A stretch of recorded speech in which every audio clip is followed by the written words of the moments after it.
अरहत सिद्ध सूरी उपाध्याय साधु सर्व अर्थ के प्रकाशी मांगलिक उपकारी है। इनको स्वरूप जान राग पे वही जो भक्ति पाए को नवाए स्तुति को उचारी है। धन्य धन्य दिन ही से काज सब आज भई कर जोड़ बार बार वंदना हमारी है। मंगल कल्याण सुख ऐसो हम चाहत है। हो मेरी ऐसी दशा जैसी तुम्हारी है। हो मेरी ऐसी दशा जैसी तुम्हारी है। मंगलमय मंगल चरण प्रीत राग विज्ञान नमो गाई जाते भय अरहंतारि महान। करि मंगल करि हो महान ग्रंथ करण को पास जाते मिले समाज सब पावे निज पद राज। पावे निज पद राज। समाज सब इसमें लिखा है। ग्रंथ शुरू हो रहा है ना, इससे पहले जाते मिले समाज सब। प्रस्तावना की चर्चा अपनी चल रही थी। जब ये प्रस्तावना हो जाएगी तब फिर अपन मंगलाचरण जो बोल रहे हैं उसका भी अर्थ कर लेंगे। फिर देखिए पेज नंबर है 20, जो स्टार्टिंग वाले ना छोटे अक्षरों में पेज नंबर लिखे हुए हैं, उसमें पेज नंबर 20 से पढ़ना है अपने को। सेकंड पैरा ऊपर से। कल हमने पंडित जी के माता पिता के नाम और उनकी जन्म तिथि वगैरह, वो जन्म सन काल वगैरह वो देखा था, और उनकी कुछ विशेषताएं उनके बारे में। चेयर है उनके के लिए। देखिए पंडित जी का कार्य क्षेत्र आध्यात्मिक तत्व ज्ञान का प्रचार व प्रसार करना था, जिसे वे लेखन प्रवचन आदि के माध्यम से करते थे। काम क्या था? काम मतलब काम हम ये समझते हैं कि जिससे धन आए वो काम, लेकिन वास्तव में यहाँ काम क्या है? उन्होंने काम क्या किया समाज के लिए कि उन्होंने आध्यात्मिक तत्व ज्ञान का प्रचार प्रसार किया। और वो किस माध्यम से करते थे? लेखन और प्रवचन के माध्यम से करते थे। उनका संपर्क तत्कालीन आध्यात्मिक समाज से प्रत्यक्ष व परोक्ष रूप से दूर दूर तक था। साधर्मी भाई ब्रह्मचारी रायमल शाहपुरा से उनसे मिलने सिंघाना गए थे। वो कहाँ, रायमल जी कहाँ रहते थे? शाहपुरा। एक तो दिल्ली के पास भी है शाहपुरा, भी कौन सा था पता नहीं। जयपुर के पास ही एक दिल्ली की साइड भी है एक शाहपुरा, अभी कौन सा वाला था मालूम नहीं। तथा उनकी प्रतिभा से प्रभावित होकर 3 वर्ष तक वहीं तत्वाभ्यास करते रहे।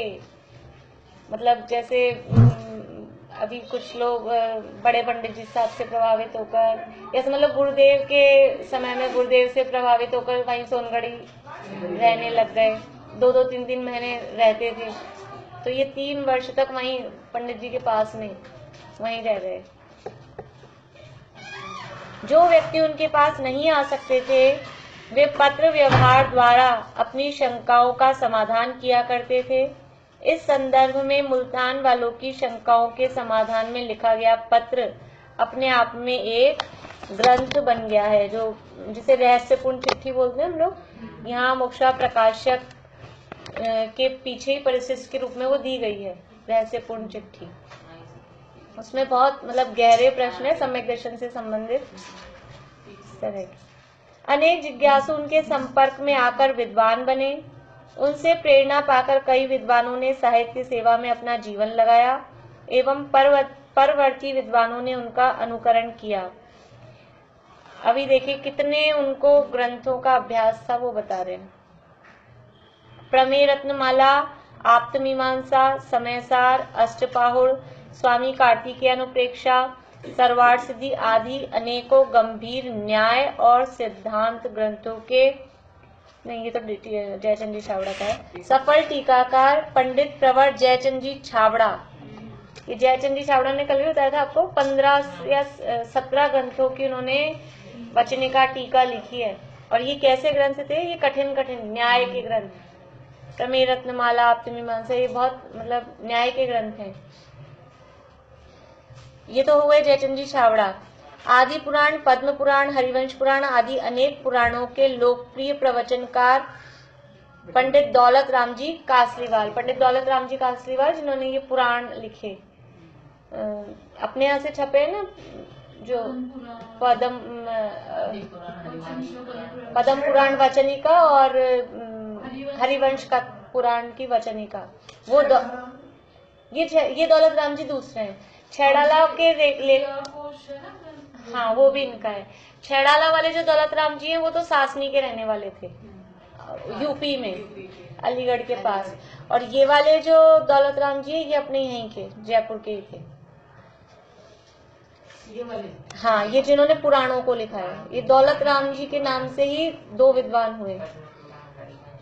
फिर शांतिनाथ पुराण वचनिकाकार पंडित सेवाराम जी, एक पंडित सेवाराम जी हुए हैं जिन्होंने शांतिनाथ पुराण की वचनिका लिखी है।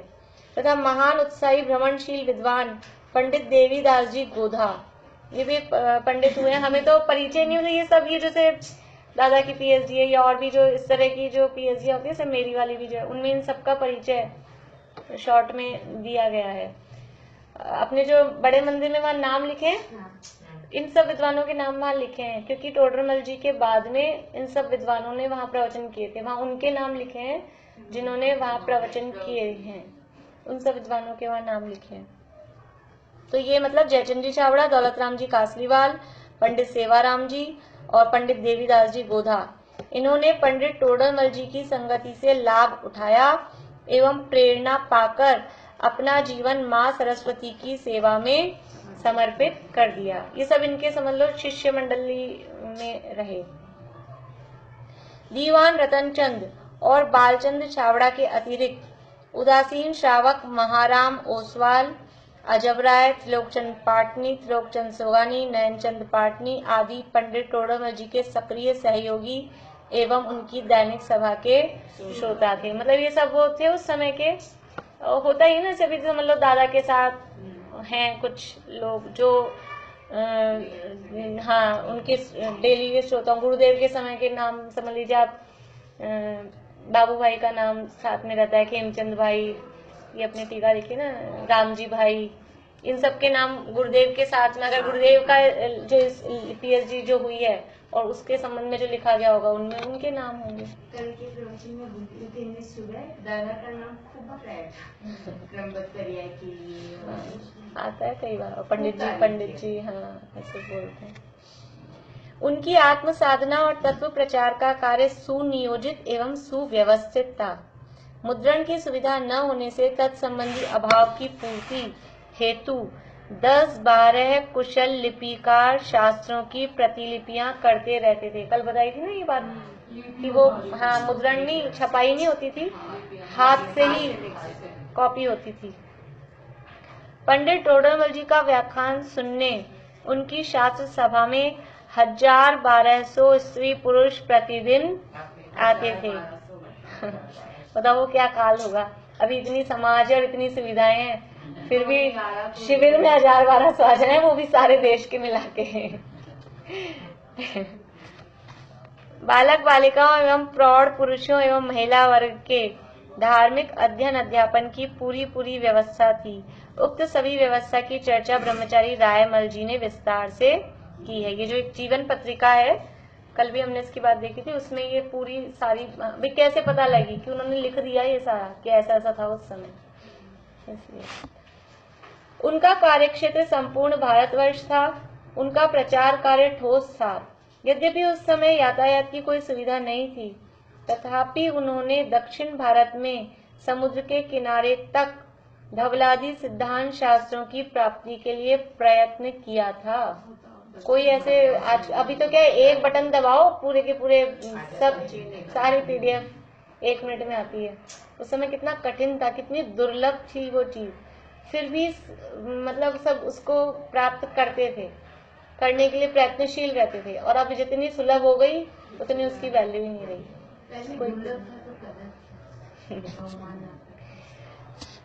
ऐसे बोलते ना, इसलिए फ्री की चीज की कीमत नहीं होती। क्योंकि ये जो विषय भोगों की ये जितनी ये बढ़ गई ना, पंचेंद्रिय विषय भोगों की सामग्री बढ़ गई, तो वो सारा उसी में उपयोग, और ज्यादा रस उसी में लग गया। जितनी पहले इतनी ये सब चीजें थी नहीं। धार्मिक जीव धार्मिक प्रवृत्ति के होते थे, अपने घर से ज्यादा अच्छा सुंदर और घर से पहले मंदिर बनाते थे। हाँ, और अब तो क्या कि मंदिर का तो कोई मतलब ही नहीं है। अब तो बाथरूम सबसे टॉप का पहले आजकल किचन का फैशन चल गया है, मॉड्यूलर, और वो बीच में बाथरूम का चला था कि बाथरूम ऐसे ऐसे होने चाहिए। अब उसी में रुचि लग गई सबकी। अब ये जो साधन हो गए ना, सबसे बड़ा साधन ये हो गया।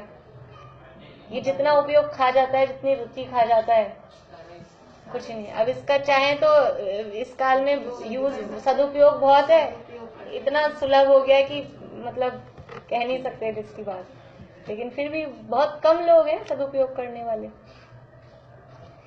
उक्त संदर्भ में ब्रह्मचारी रायमल इंद्रध्वज विधान महोत्सव पत्रिका में लिखते हैं। ये 2 पत्रिकाएं अलग अलग लिखी उन्होंने, एक तो जीवन पत्रिका और एक इंद्रध्वज विधान महोत्सव पत्रिका। और 2 चारी भाई धवल महाधवल जयधवल लेने को दक्षिण देश विषय जैन बद्री नगर व समुद्र ताई गए थे। मतलब टोडरमल जी साहब ने उनको भेजा था कि ये धवल आदि ग्रंथ, धवलादि ग्रंथ क्या है, क्या है धवला?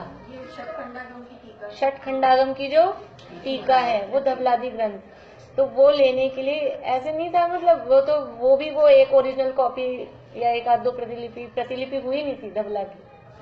प्रतिलिपि का तो इतिहास अभी उन्होंने सुनाया था ना अपने, हाँ, अरुण जी पंडित जी ने, जब शुद्ध पंचमी का दिन आया था तब, कि वो कैसे बाहर निकली, कैसे उसकी प्रतिलिपियां हुई, तो थी नहीं प्रतिलिपियां। तो बहुत परेशानी उठाने के बाद भी, यहाँ तक कि एक व्यक्ति की जान भी चली गई, यानी एक व्यक्ति की आयु वहाँ बीच में पूरी हो गई। वो लेने गए ना 3-4 लोग जो, तो इतना टाइम लगता था जाने, मतलब 2-3 महीने का टाइम लग जाने में, कि उनकी वहीं आयु पूरी हो गई। हाँ, मतलब इतनी परेशानी उठाने के बाद भी उन्हें उक्त शास्त्र प्राप्त करने में सफलता नहीं मिली, किंतु उन्होंने प्रयास करना नहीं छोड़ा। ब्रह्मचारी रायमल इसी संदर्भ में आगे लिखते हैं, धवलादि सिद्धांत तो वहाँ भी बचे नहीं हैं, वहाँ भी पढ़े नहीं जाते। धवलादि ग्रंथ केवल दर्शन करने के लिए, जैसे भगवान मंदिर में भगवान विराजमान है, वो दर्शन कर लो, ऐसे वो शास्त्र वहाँ मूढ़बद्री में, जैन बद्री तो बाहुबली मूढ़ बद्री में, वहाँ केवल ऐसे अभी भी जाते हैं अपन, दूर से दर्शन कर लो, पढ़ने के लिए अवेलेबल थे ही नहीं, क्योंकि वो इतनी कीमती चीज थी और एक ही तो था। अब उसको पढ़ के हाथ लगाने से, अभी मैंने देखा मेरी तत्वार्थ मणि प्रदीप एकदम से काली काली हो रही है यहाँ से 6 साल से वो काम आके, तो कैसी उसकी स्थिति हो जाएगी। जबकि अपन मतलब ऐसे भी गंदे हाथ नहीं लगाते, लेकिन फिर भी वो हाथ लग के हाँ गल भी जाते हैं। वो तो ताड़ पत्र होते हैं, तो टूट जाएंगे ही नहीं। तो वो केवल दर्शन मात्र थे। तो वहाँ यानी वहाँ भी बच्चे नहीं, यानी पढ़े नहीं जाते हैं, दर्शन करने मात्र ही है। वहाँ वाकी यात्रा जुड़े है, वहाँ बाकी यात्रा जुड़े है, वहाँ उसकी यात्रा जुड़े है का क्या मतलब हुआ? अच्छा, यात्रा जुड़े हैं मतलब उसकी वहाँ जुलूस जुड़े हैं, मतलब वो जुलूस निकालते हैं। ई देश में सिद्धांता का आगमन हुआ नहीं, ये हमारे उत्तर भारत में वो जो सिद्धांत ग्रंथ हैं उनका आगमन नहीं हुआ, वो नहीं आए। रुपया 1000 दोए यानी 2000, 5-7 आदमिया के जाबे आबे खर्ची पड़ा 2000 रुपए 300 साल पहले। आप देखो मतलब शायद हर 10-20 साल में एक जीरो की मतलब वो वैल्यू कम होती बढ़ती जाती है, कम होती जाती है, ऐसे कहो अगर टाइम बढ़ता जाता है तो 300 साल पीछे जाओ 2000 2 करोड़ हो गए होंगे उस समय। एक साधर्मी डालूराम की उहा ही पर्याय पूरी हुई। एक डालूराम नाम के साधर्मी जो गए थे लेने, उनकी वहीं आयु पूरी हो गई। बहुरी या बात के उपाय करने में बरसी 4-5 लागा, 4-5 साल, 4-5 साल, बरस यानी साल, वर्ष। 5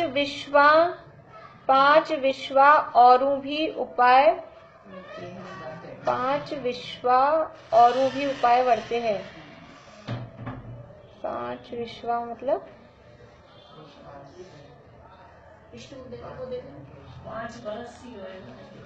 5, चलो देखते हैं। औरंगाबाद सु 100 कोस परे एक मलयखेड़ा है, तहां भी तीनों सिद्धांत विराजे है। यानी वहां तो थे ही मूड़बद्री में, उसके अलावा औरंगाबाद के पास में एक कोस दूर मलयखेड़ा नाम की जगह है, वहां पे भी तीन सिद्धांत ग्रंथ, ये जो धवलादी ग्रंथ हैं वो वहां विराजमान थे। मलयखेड़ा सु सिद्धांत मंगावे का उपाय है। तो मूड़बद्री तो पहुंच नहीं पाए, लेकिन वहां मलय ये थोड़ा पहले पड़ेगा ना, औरंगाबाद तो महाराष्ट्र में ही है, वो वहां कर्नाटक में था। तो मलयखेड़ा से सिद्धांत मंगाने का उपाय है, मतलब वो सोच रहे हैं। सो देखिए एक कार्य वर्णने विषय कठिनता विशेष है। सो देखिए हम सोच रहे हैं कि मलयखेड़ा से मंगा लिए जाएं, लेकिन वो कार्य हो जाए, वर्णने है ना, वर्णने मतलब हो जाए, ऐसा कार्य बन जाए, उसमें कठिनता बहुत विशेष है, यानी बहुत कठिनाई है। 5 विश्वा और को मतलब 5 साल ऐसे अनेक उपाय करते हैं। हाँ, 5 विश्व और भी, विश्व यानी वर्ष ही होगा शायद, है ना। 5 इसकी वो हिंदी में बस रखी, मैं घर पे और देख लूंगी, इसकी हिंदी वाली भी होनी चाहिए शायद वो। पहले वाले सेंटेंस में उपाय आ रहा है। हाँ, अध्ययन और ध्यान यही उनकी साधना थी। निरंतर धार्मिक अध्ययन चिंतन मनन के फल स्वरूप मैं टोडरमल हूँ की अपेक्षा मैं जीव हूँ की अनुभूति उनमें अधिक प्रबल हो उठी थी। यही कारण है कि जब वे सम्यक ज्ञान चंद्रिका प्रशस्ति में अपना परिचय देने लगे तो सहज ही लिखा गया। देखिए जब वो ग्रंथ पूरा हो जाता है तब लेखक रचनाकार अगर वो कुछ अपना परिचय देना चाहे वो प्रशस्ति लिखते हैं। प्रशस्ति मतलब फिर उस समय कौन राजा थे, किसने लिखा है, अपना कुछ बारे में लिखना हो तो वो राजा कौन थे, माहौल कैसा था, किसकी प्रेरणा से, किसके आग्रह से, किसके उद्देश्य से हमने ग्रंथ लिखा है, इस तरह की कुछ बात वो लिखनी होती थी। तो ग्रंथ के अंत में, और ये भी समझ लीजिए आप मुनिराजों में नहीं थे ये बात, मुनिराजों में कहीं कहीं नाम किसी का आ जाए तो आ जाए, नहीं तो नाम भी नहीं मिलते किसका लिखा हुआ है गाथाओं में ऐसे। पर ये परंपरा विद्वानों में चली, नहीं तो फिर पता नहीं लगता था, नाम नहीं पता लगे तो प्रामाणिकता में नाम से थोड़ा वो रहता है, तो प्रशस्ति लिखते थे लास्ट में। अब मोक्ष प्रकाशक तो लास्ट हुआ ही नहीं, तो उसमें तो वो प्रशस्ति लिख नहीं पाए। सम्यक ज्ञान चंद्रिका जो टीका लिखी, सम्यक ज्ञान चंद्रिका क्या है, गोमटसार जीवकांड, गोमटसार कर्मकांड, लब्धिसार, क्षपणासार और त्रिलोकसार, तो इन सबको मिला के उस टीका का नाम है सम्यक ज्ञान चंद्रिका। हाँ, वो कर्णानुयोग के ग्रंथ है। ये टोडरमल जी ने उनकी टीकाएं लिखी है, और ये टोडरमल जी की टीकाओं से ही समझ में आता है। वो जो ढूंढारी में थी उसकी उज्ज्वला बहन ने हिंदी अनुवाद किया है, वरना इनकी जो टीकाएं थी पहले वो बहुत कठिन थी, समझ में नहीं आता था मतलब जल्दी से। तो वो उन्होंने, हमें तो वो भी कठिन लगता है टोडरमल जी वाला भी, उसकी भी सरल समझ लीजिए जीवकांड जैसे अपने प्रकाश छाबड़ा जी ने चार्ट्स में इसमें निकाला है ऐसे। तो ये परिचय उन्होंने अपना क्या परिचय दिया, देखिए ये विद्यार्थी पढ़ते हैं कई बार, हाँ थोड़ा थोड़ा पढ़ते हैं अपन, पूरा तो काफी पढ़ा है अपन, ये वाले जो इस पेज पे उतना पढ़ लेते हैं। मैं हूँ जीव द्रव्य नित्य चेतना स्वरूप मेरो लाग्यो है अनादि से कलंक कर्म मल को ताही को निमित्त पाए रागादिक भाव भय भयो है शरीर को मिलाप जैसे कल को रागादिक भावनी को पाए के निमित्त होते कर्म बंध ऐसो है बनाव जैसे कल को ऐसे ही भ्रमत भयो मानुष्य शरीर जो बने तो बने यहाँ उपाव निज थल को।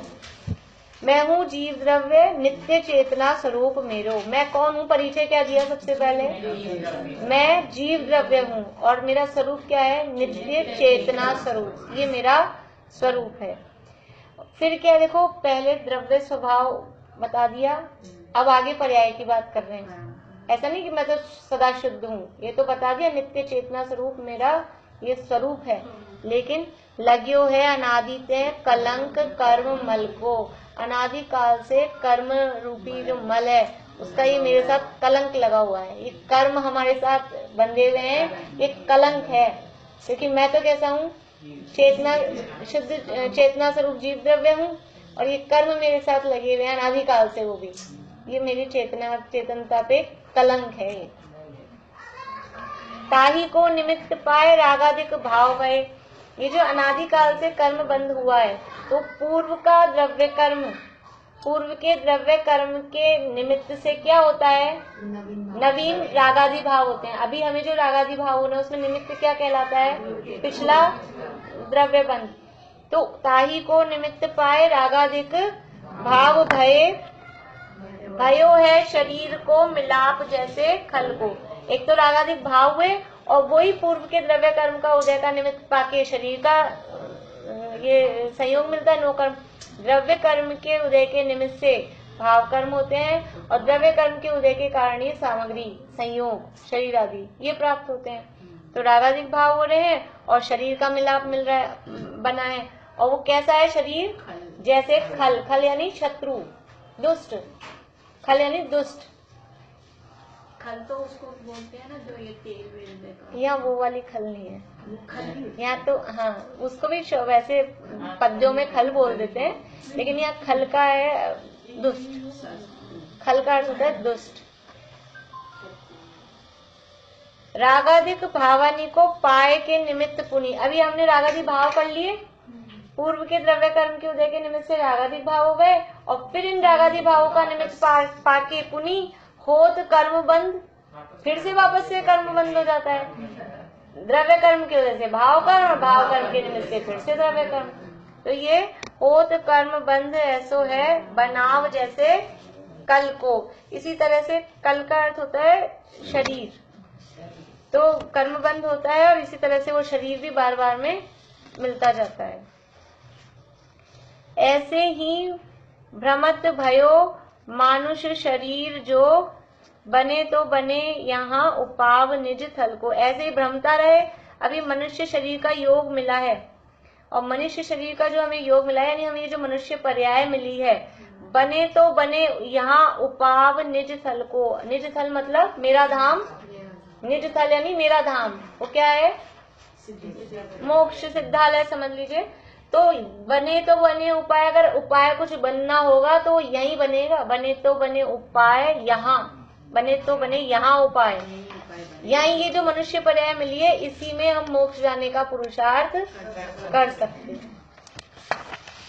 देखिए यहाँ तक तो दिया है ये अपना निश्चय परिचय। अब ऐसे नहीं है कि वो निश्चय के अतिरेक में निश्चयाभासी हो गए हों, अपनी वर्तमान पर्याय का अवस्था का ख्याल नहीं है। अब आगे उसकी बात करेंगे, पढ़ते हैं अपन। एक एक संधि पढ़ेंगे, बस चार चार मतलब दो दो लाइन वाला। रंभापति स्तुत गुण जनक जाको जोगीदास, सोई मेरो प्राण है धारे प्रगट प्रकाश। देखो व्यवहार में अब क्या कह रहे हैं? रंभापति स्तुत गुण जनक, ये जनक यानी पिता। रंभापति स्तुत, रंभापति है ये माता का नाम था ना, कल रंभा देवी था ना माता का नाम। हाँ, तो ये रंभापति ये परिचय तो दे रहे हैं पिताजी का ही, रंभापति का है ना, रंभा के पति, तो इससे पता लग गया कि माता हो गई, है ना। और स्तुत गुण मतलब वो उनके जो गुण हैं वो यानी स्तुति योग्य यानी अच्छे, यानी हम उनकी विनय करते हैं, मतलब अपने माता पिता की, उस हिसाब से रंभापति स्तुत गुण।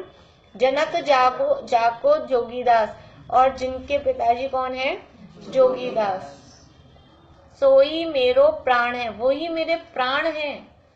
मतलब क्या कह रहे हैं, मेरे माता पिता ही मेरे प्राण है। व्यवहार की, अभी तो कह रहे थे मैं हूँ जीव द्रव्य नित्य चेतना स्वरूप मेरो, और अब कह रहे हैं कि रंभा देवी और जोगीदास जो हैं वो मेरे माता पिता है, वही मेरा प्राण है। शरीर प्राण की बात नहीं की, अभी तो माता पिता का परिचय दे रहे हैं ना, तो व्यवहार में ऐसे ही कहेंगे मेरे माता पिता मेरे प्राण हैं, मेरे सब कुछ, ऐसे नहीं कहते हमारे माता पिता ही सब कुछ हैं। अगर जो माता पिता के भक्ति करें भगत हूँ तो कहें, तो सोई मेरो प्राण है, धारे प्रकट प्रकाश, ये मैंने जो ये धारण कर रखा है, जो दिखाई दे रहा है प्रकट प्रकाश, ये जो मैंने प्राण धारण कर रखा है, ये मेरे माता पिता।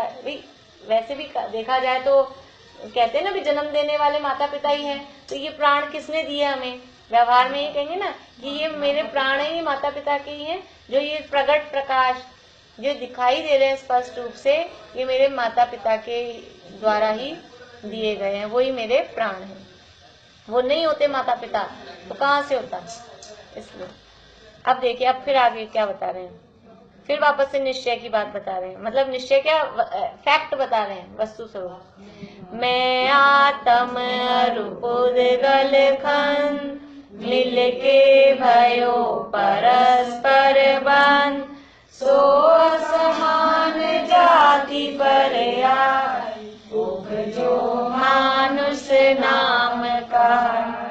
अभी क्या कह रहे हैं, मैं तो हूँ आत्मा, मैं आत्म, और ये पुद्गल खंड, खंड का मतलब है स्कंद, स्कंद, मैं आत्मा हूँ और साथ में पुद्गलों का स्कंद समूह लगाए, ये दोनों मिलके भयो परस्पर बंध, ये आत्मा और पुद्गल खंड में शरीर भी आ जाएगा और कार्मण वर्गणाएं भी आ जाएगी, दोनों अर्थ ले सकते हैं। तो मैं आत्मा हूँ और ये कार्मण वर्गणाओं रूपी जो पुद्गल स्कंद है, ये दोनों मिलके बंद हो गया, या ये बंद हो गया तो कर्म के उदय से, अगर कर्म कार्मण वर्गणा ले रहे हैं तो फिर उस कर्म के उदय से क्या होगा, शरीर मिलता है। और डायरेक्ट शरीर अर्थ लें तो मैं आत्मा और ये शरीर रूपी पुद्गल स्कंद, ये दोनों मिलके दोनों का मिलाप हो गया।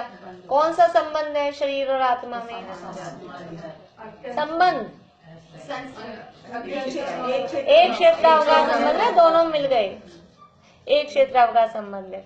सो असमान जाति पर्याय, तो ये आत्मा और शरीर का जब संबंध हो गया तो ये जो पर्याय हुई उसको क्या कहते हैं, असमान जाति पर्याय। समान नहीं, दोनों द्रव्य एक जीव है, एक पुद्गल है। सो असमान जाति पर्याय उपजो मानुष नाम कहा है, तो ये आत्मा और शरीर मिलके जो पर्याय उत्पन्न हुई वो असमान जाति पर्याय है, और उसका नाम क्या कहलाता है, मनुष्य। मात गर्भ में सो पर्याय, करके पूर्ण अंग सुभाय, बाहर निकसी प्रकट जब भयो, तब कुटुम्ब को मेलो भयो। माता के गर्भ में वो जो अवस्था थी उसको पूरा करी, और अंग वगैरह सुभा यानी अंग वगैरह पूरे हो गए।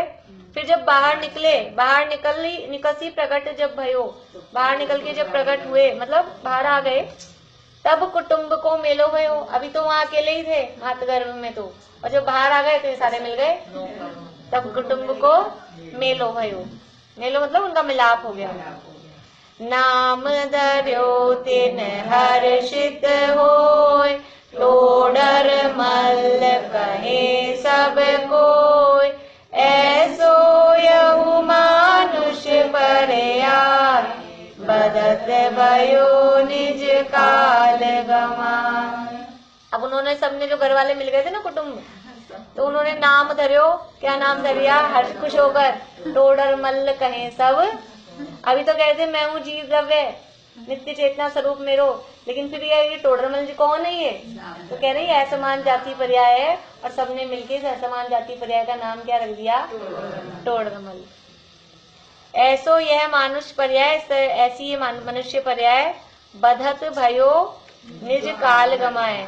बधत भयो मतलब बढ़ती रही अपना काल मतलब काल पूरा करके पर्याय आगे बढ़ती जा रही है, काल मतलब पर्याय पूरी होती जा रही है।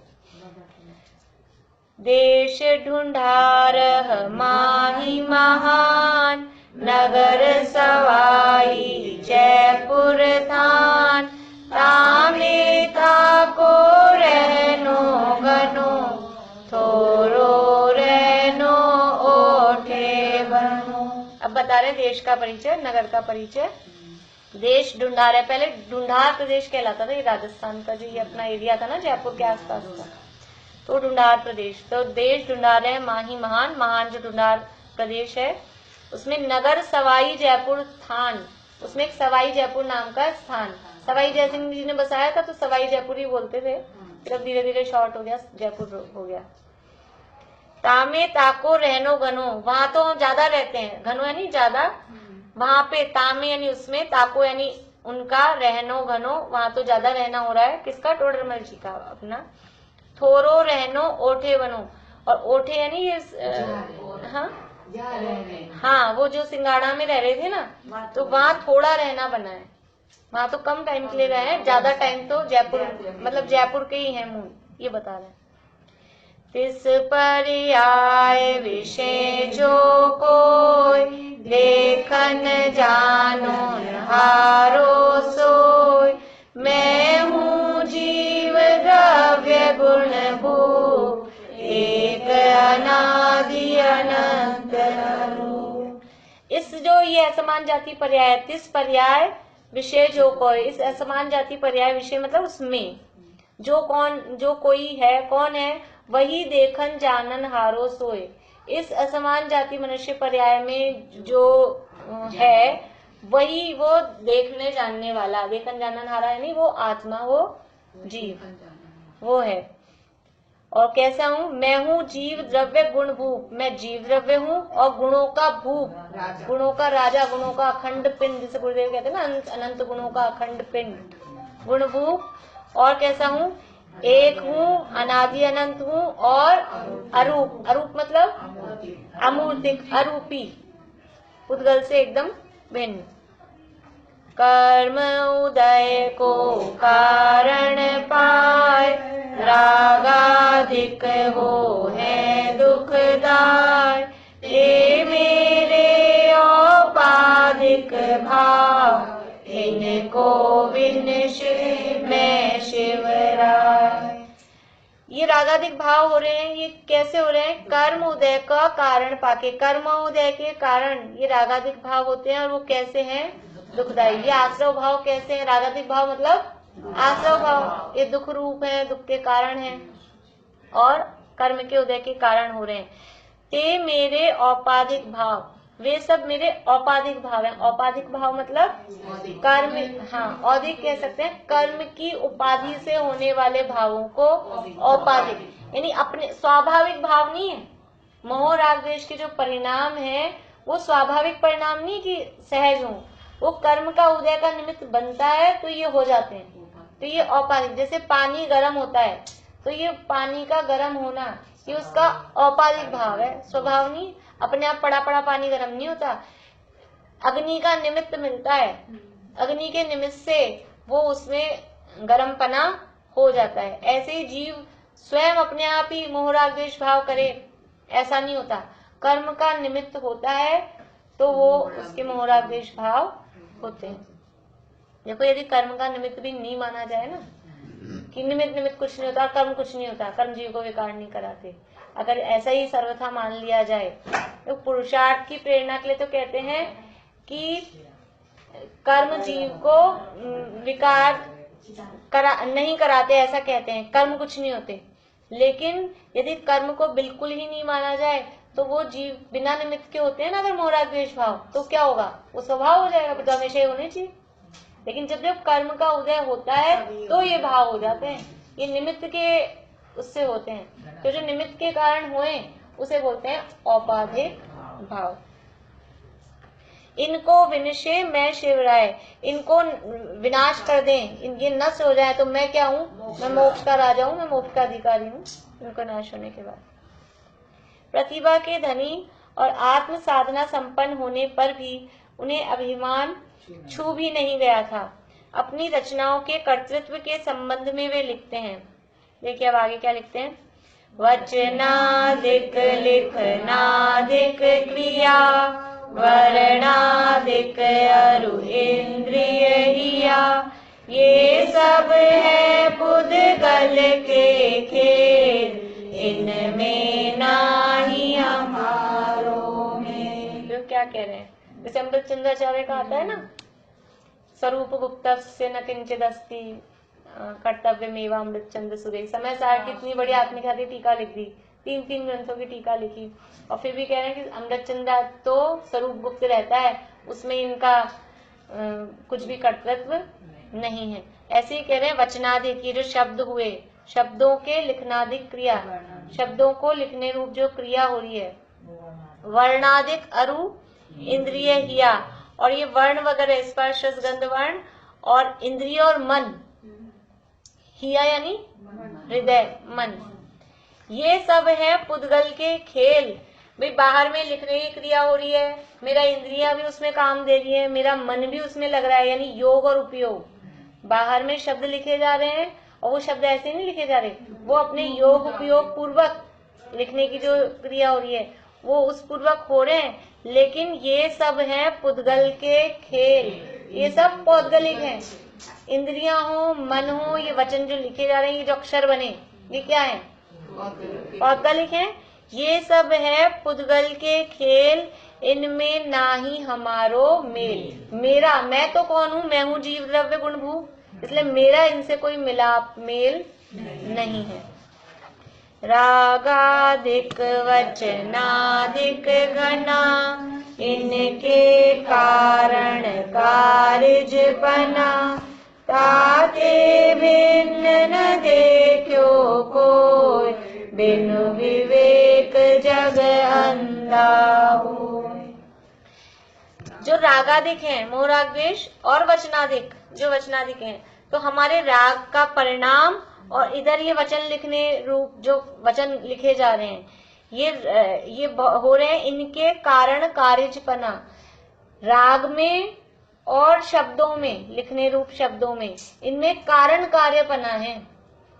जो राग भाव कारण है और ये शब्द लिखने की चीज जो हो रहा है ये कार्य है, क्योंकि राग हुआ ना लिखने का, नहीं तो क्या जरूरत थी, रहते अपने स्वरूप गुप्त। लेकिन ऐसा राग आया कि मुझे जो कुछ ज्ञान है और आगे आने वाले जीवों को समझ में नहीं आएगा, बुद्धि कम होती जा रही है, तो ये ऐसे राग आने के कारण वो लिखा। तो ये राग में और वचनों में कारण कार्यपना है। ताते भिन्न न देखियो कोई, लेकिन इसको कोई भिन्न नहीं समझता है कि ये राग कारण है, शब्द लिखना उसका कार्य है और मैं उससे जुदा हूँ, ऐसे भिन्न भिन्न नहीं देखते हैं। बिनु विवेक जग अंधा होए, जगत के जीवों को विवेक ही नहीं, भेद ज्ञान ही नहीं है, ऐसा अलग अलग देखते नहीं और अंधे हो रहे हैं, मोह में नाचते हैं। उसमें लिखा है अमृत चंद्राचार्य में कि अमृत चंद्राचार्य ने लिखा है ऐसे मोह में मत नाचो, समय सार में कलश है, वही शब्द वही यहाँ दे रहे हैं कि लोग ऐसा सोचते हैं मैंने लिखा है, टोडरमल ने लिखा है, लेकिन ये बिना विवेक, जगत के जीवों को विवेक नहीं, इसलिए अंधे हो रहे हैं मोह में। वास्तव में तो ये मेरा तो राग और इधर ये शब्द लिखे गए, इनमें थोड़ा कारण कार्यपना है, वास्तव में तो ये भिन्न भिन्न ही है। देखिए कैसे, ज्ञान राग तो मेरो मिल्यो, लिखनो करनो तनु को मिल्यो, कागज मसी अक्षर आकार, लिखिया अर्थ प्रकाशन। अब इसमें क्या हुआ है, जो लिखने की जो क्रिया हुई है उसमें क्या कितना समान मेरा है, कितना समान पुद्गल का है, क्या क्या है वो बता रहे हैं कि ज्ञान और राग तो मेरा मिला, ज्ञान भी है साथ में ऐसा नहीं अकेला राग ही है, ज्ञान तो है ही है, लेकिन उसके साथ में राग भी। ये तो समान मेरा है, वो तो मेरा मिला। और लिखना करना ये तनु यानी शरीर का हुआ, ये जो लिखने की जो क्रिया हुई करा, ये सब तनु को, ये शरीर का हुआ, तनु को मिलो। और उसके बाद क्या है, कागज, कागज यानी कागज, मसी यानी स्याही, अक्षर, कागज पे स्याही से जो अक्षर के आकार जो लिखे, ये लिखिया अर्थ प्रकाशन, मतलब मेरे राग से और ये शरीर के निमित्त से कागज पर स्याही से जो अक्षर के आकार लिखे गए हैं, वो क्यों लिखे हैं, अर्थ प्रकाशन हार, जिनवाणी का अर्थ प्रकाशने के लिए, उसको मतलब बताने के लिए ये लिखे गए हैं।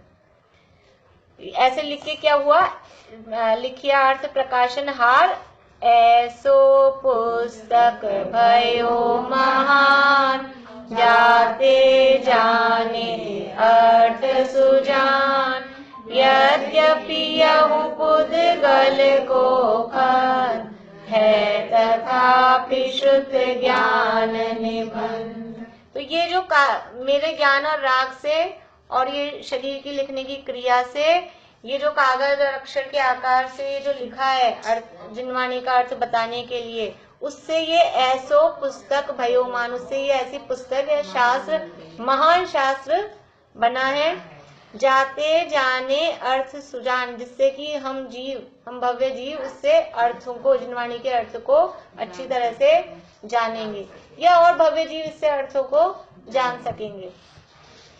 फिर क्या कह रहे हैं, यद्यपि यहु पुद्गल को कंद, यद्यपि पुद्गल का स्कंद है, ये जो शास्त्र बना है, ये क्या है, इसमें कुछ मेरा ज्ञान तो उसमें गया नहीं है, इसमें कोई जीव भी नहीं है। यद्यपि यह पुद्गल का स्कंद है तथापि श्रुत ज्ञान निबंध, लेकिन फिर भी इसमें श्रुत ज्ञान, जिनवाणी, श्रुत का अर्थ है ना श्रुत ज्ञान, तो जिनवाणी का ज्ञान इसमें, भगवान की वाणी की जो बात है वो इसमें निबद्ध है, इसमें लिखी गई है, बताई गई है। स्कंद, स्कंद वैसे खंड समूह को भी बोलते हैं, तो स्कंद भी समूह ही होता है ना, परमाणुओं के समूह को स्कंद बोलते हैं। तो इस तरह से उन्होंने अपना परिचय, प्रशस्ति दी है। पंडित टोडरमल जी आध्यात्मिक साधक थे। उन्होंने जैन दर्शन और सिद्धांतों का गहन अध्ययन ही नहीं किया, अपितु उसे तत्कालीन जनभाषा में लिखा भी है। इसमें उनका मुख्य उद्देश्य अपने दार्शनिक चिंतन को जन साधारण तक पहुंचाना था। मतलब क्योंकि अगर लिखते नहीं, मतलब खुद, जैसे अब उस समय तो ये भी सुविधाएं नहीं थी, प्रवचन तो बहुत कर दिए, प्रवचन करके छोड़ देते, तो ये अगर ये लिखते नहीं तो कैसे उनके चिंतन से रिकॉर्डिंग होती नहीं थी।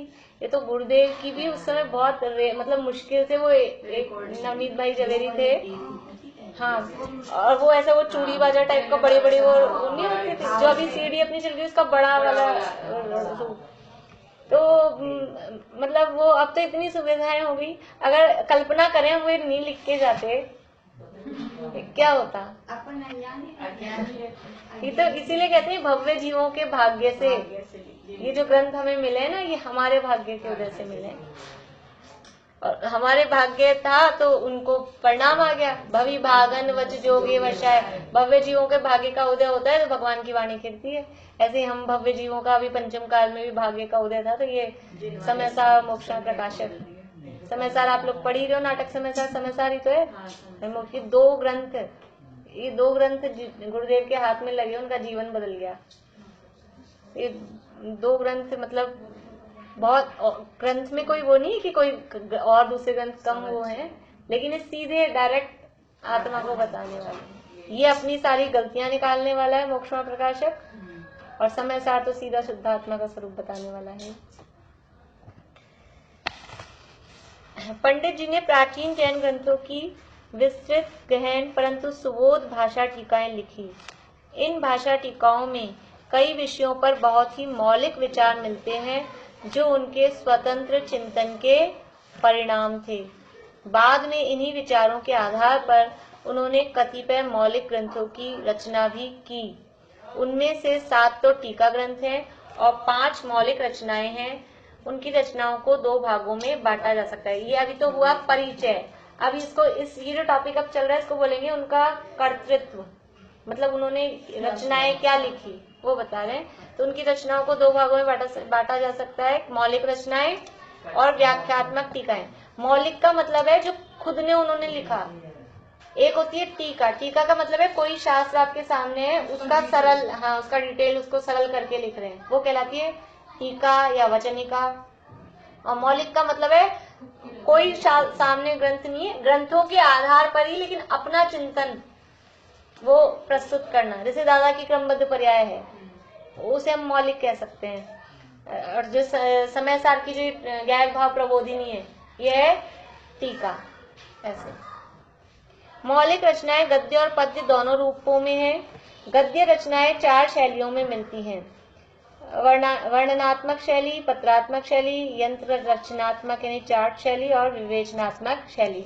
अब ये शब्द समझने के लिए अपने को जरूरत नहीं है, समझा तो मैं सकती हूँ लेकिन कोई मतलब नहीं। बेस तो कुछ होता होगा ना मौलिक रचनाओं का भी। बेस तो जो हमने आज तक अध्ययन किया है जिनवाणी के, उस अध्ययन के आधार पे अपना चिन्ह वो बेस, वो कहलाते हैं मौलिक। दादा के जैसे समझ लो आप नय चक्र है, ये सब दादा की मौलिक ही है। टीका है तो ये अभी बाद में जैसे अनुशीलन है वो टीका टाइप है, जितने भी समय सार प्रवचन सार ये अनुशीलन है अभी। और ये सब भी मौलिक है, सत्य की खोज है, विदाई की बेला है, ये सब भी मौलिक ही है। खुद का चिंतन लिखा है ना खुद ने, हाँ ये सब मौलिक है। बात जिनवाणी की ही है लेकिन उसी शब्दों का अनुवाद नहीं, जैसे जो गाथाओं के पद्यानुवाद है कुन शतक वगैरह वो तो है टीका टाइप, मतलब वो तो अनुवाद किया है उसका, लेकिन उसमें भी ज्यादा नहीं छाटा है तो वो खुद का है, लेकिन फिर भी वो गाथाएं खुद की नहीं है। लेकिन अब जो ये पद्य लिख रहे हैं अभी दादा ये पूरी समाधि के सार में इसमें वो सब मौलिक है। वैराग्य है, अपनी पश्चाताप है, ये सब मौलिक है। हाँ तीर्थंकर भगवान महावीर और सर्वोदय तीर्थ वो मौलिक है। बहुत सारे दादा के तो मौलिक ज्यादा है, मौलिक ही ज्यादा है। टीका तो अभी की है, तत्वात्मणि प्रदीप जो हमने पढ़ी वो टीका भी। मौलिक ज्यादा वो होती होगी कि गहन चिंतन क्या चल रहा है वो इसमें ज्यादा। हाँ देखो चिंतन तो टीका में भी आता है, उसमें जैसे भावार्थ लिखते हैं, तात्पर्य यह है जो दादा इसमें लिखते हैं ना, तात्पर्य यह है उत्कथन का निष्कर्ष ये, तो वो चिंतन तो उसमें भी देते हैं, लेकिन वो सामने कोई आधार होता है तब लिखते हैं, और एक बिल्कुल अपने उससे पूरा ऐसे लिखे हैं वो मौलिक कहलाता है। टीकाओं में रेफरेंस देना होता है? नहीं, टीकाओं में रेफरेंस जरूरी नहीं है, दे भी सकते हैं, लेकिन मूल जो मौलिक है उसमें रेफरेंसेस होते हैं, मौलिक वाले में रेफरेंसेस होते हैं। रेफरेंस नहीं होता। टीका में रेफरेंस जरूरी नहीं है, देना चाहें तो दे सकते हैं। मतलब टीका में पहले तो उसका अनुवाद करेंगे, उसके बाद में जो भावार्थ या तात्पर्य लिखेंगे ना उसमें रेफरेंस दे सकते हैं। विशेषार्थ भी बोलते हैं उसको, विशेषार्थ, भावार्थ, तात्पर्य, कुछ भी इस तरह से करके लिखते हैं। लेकिन जो मौलिक है उसमें रेफरेंसेस देते हैं, दिए ही जाते हैं मुख्य रूप से, क्योंकि वो रेफरेंस देने से अच्छा रहता है, अपनी बात प्रामाणिक कहलाती है। क्योंकि हम मौलिक लिख रहे हैं तो हम जिनवाणी का रेफरेंस देंगे तो उसमें प्रमाणता रहेगी। अब हमने बात लिख दी और रेफरेंस नहीं दिया तो बात वही जिनवाणी की है, लेकिन फिर वो खोजने वाला देखेगा कहाँ, ऐसे पता नहीं। तो आप सीधा जैसे अभी इसमें यहाँ आपने रेफरेंस फुटनोट जो है ना रेफरेंस है कि जो बात लिखी है कहाँ से लिखी है, ऐसा। तो पीएचडी में तो दोनों ही होता है, जो आप लोग मतलब चिंतन भी और हाँ रेफरेंस भी। हाँ पीएचडी में दोनों चीजें। चलो इसको हो गया है दो, ये पैरा पढ़ लेते हैं, इसमें ज्यादा कुछ समझ तो भी अपन तो सुन लेंगे, 1 घंटा भी हो जाएगा अपने को, फिर जिसको जाना हो जैसे चाहे। ये पैरा पढ़ लेते हैं। वर्णनात्मक शैली में समोसरण आदि का सरल भाषा में सीधा वर्णन है। एक उनकी रचना है समोसरण वर्णन, टोडामल जी साहब की, वो ज्यादा प्रकाश में नहीं, कहीं इसमें छपी है, शायद कहीं छपी है, लिखेंगे। पंडित जी के पास जिज्ञासु लोग दूर दूर से अपनी शंकाएं भेजते थे, उनके समाधान में वह जो कुछ लिखते थे वह लेखन पत्रात्मक शैली के अंतर्गत आता है। इसमें तर्क और अनुभूति का सुंदर समन्वय है। इन पत्रों में एक पत्र बहुत महत्वपूर्ण है। 16 पृष्ठीय यह पत्र रहस्यपूर्ण चिट्ठी के नाम से प्रसिद्ध है। यंत्र रचनात्मक शैली में चार्टों द्वारा विषय को स्पष्ट किया गया है। अर्थ समदृष्टि अधिकार इसी प्रकार की रचना है। जो कल हमने बात की थी ना, अर्थ समदृष्टि अधिकार, जो ये गोमटसार ग्रंथों में जो चिन्ह वगैरह हैं, तो उसके चार्ट्स और चिन्ह ये टोडरमल जी साहब ने उस जमाने में तब ये सारे तैयार किए थे। वो है यंत्र या रचनात्मक शैली। जैसे जो अभी समझ लो जो ये प्रकाश जी छाबड़ा, विकास जी छाबड़ा जो बनाते हैं ना चार्ट में और ऐसे, उस टाइप की शैली। विवेचनात्मक शैली में या आजकल की पीपीटीज भी कह सकते हैं, जो अभी प्रवीण जी पढ़ाते हैं, संजीव जी पढ़ाते हैं, वो पीपीटीज वाली, वो भी वही स्टाइल है, चार्ट टाइप की। विवेचनात्मक शैली में सैद्धांतिक विषयों को प्रश्नोत्तर पद्धति में विस्तृत विवेचन करके युक्ति व उदाहरणों से स्पष्ट किया गया है। मोक्ष मार्ग प्रकाशक इसी श्रेणी में आता है। विवेचनात्मक मतलब जैसे वर्णन किया है, ऐसे ना तो कोई चार्ट है इसमें, ना कोई ये लेटर है, ना कोई पद्य है, तो इसका विवेचन विस्तृत वर्णन किया। उसमें प्रश्नोत्तर मोक्ष मार्ग प्रकाशक में से प्रश्न उठा के उसके समाधान किए हैं। पद्यात्मक रचनाएं दो रूपों में है, भक्तिपरक और प्रशस्तिपरक। भक्तिपरक रचनाओं में गोमटसार पूजा एवं ग्रंथों के आदि, मध्य और अंत में प्राप्त फुटकर पद्यात्मक रचनाएं हैं। ग्रंथों के अंत में लिखी गई परिचयात्मक प्रशस्तियां प्रशस्तिपरक श्रेणी में आती है। एक गोमटसार पूजा भी लिखी है, गोमटसार की जब टीका लिखी होगी तो उन्होंने गोमटसार की पूजा भी, ये उपलब्ध नहीं है शायद अभी। और बाकी ये जैसे अभी जो हमने पढ़ा ना, ये पद्यात्मक रचनाएं, इसमें भी कितने भाव थे। तो इस तरह के पूरे अलग अलग अधिकारों के सबके मंगलाचरण हैं, और भी जो ग्रंथ हैं उनमें भी ऐसे शुरू में एंड में कोई पद्य दिए हैं, वो सब पद्यात्मक रचनाओं के रूप में आते हैं। आगे अब कल लेते हैं फिर अपन इसका याद उनका।